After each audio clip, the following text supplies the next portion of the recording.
Dernier tour de manège pour ces Bruxelloises et Bruxelloises. La 144e foire du Midi, c'est presque fini. L'occasion pour les retardataires notamment d'y faire un tour. On vient pour la première fois cette année, oui. Mais on vient chaque année. Il fallait venir parce que c'est le dernier jour.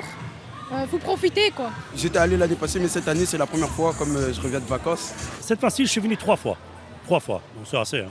Parce qu'après, le portefeuille se vide. Le dernier jour, c'est moins cher. Une foire noire, jaune, rouge cette année avec 87% de visiteurs belges.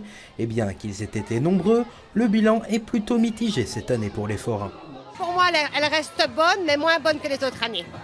Voilà. Vous avez une explication peut-être à cela? Non, parce que le temps était quand même avec nous, je comprends pas. C'est vrai qu'il y a des jours où on n'a pas eu du beau temps. Mais bon, le monde était quand même là et ça va. Et on n'a pas à se plaindre, aussi bien que les premières années après le Covid, on va dire. Très bien. Entre deux tours de manège, les visiteurs en profitent pour casser la croûte. Pour les restaurateurs aux alentours, le bilan est également contrasté. L'année passée, c'était un peu difficile avec la pluie qu'il y a eu l'année passée, 24 jours de pluie. Cette année, je trouve que ça va, c'est encore mieux. Il y a eu quelques jours de pluie, mais en général, il a fait sec, soleil. Donc voilà. Donc ça a été cette année comparé à l'année passée, beaucoup mieux. La météo était clémente, donc pour nous c'était bien. Mais la foire du Midi cette année c'était très calme. Pas pour comparer les autres années, je ne sais pas pourquoi, mais c'est très très calme. Un dernier pic d'affluence est attendu ce soir entre 20h et 22h.